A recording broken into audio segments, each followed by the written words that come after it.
بسم اللہ الرحمن الرحیم۔ معزز ناظرین، السلام علیکم ورحمۃ اللہ وبرکاتہ۔ کفر کو پسند کرنا، کفر کی باتوں کو اچھا جاننا، کسی دوسرے سے کفر کی کوئی بات کرانا،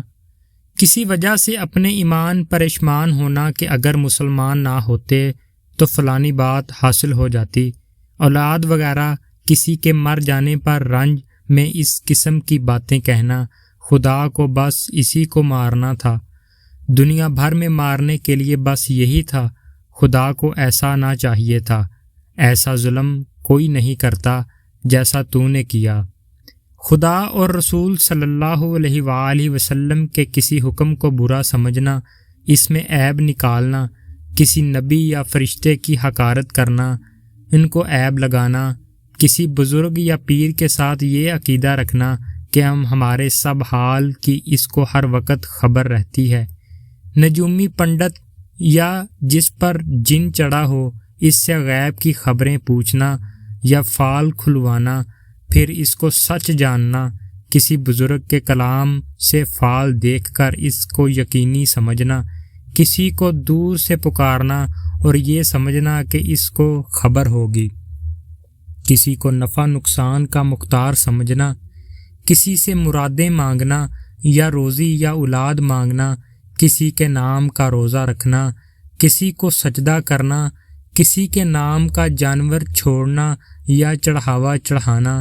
کسی کے نام کی منت ماننا، کسی کی قبر یا مکان کا طواف کرنا، خدا کے حکم کے مقابلہ میں کسی دوسری بات یا رسم کو مقدم رکھنا،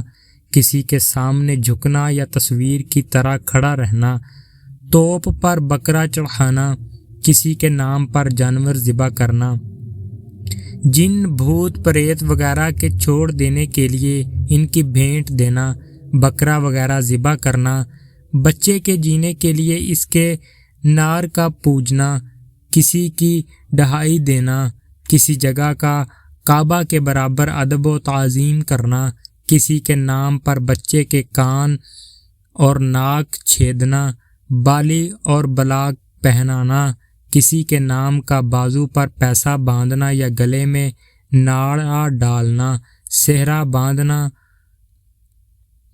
بدی پہنانا، فقیر بنانا، علی بخش، حسین بخش، عبد النبی وغیرہ نام رکھنا، کسی جانور پر کسی بزرگ کا نام لگا کر اس کا ادب کرنا،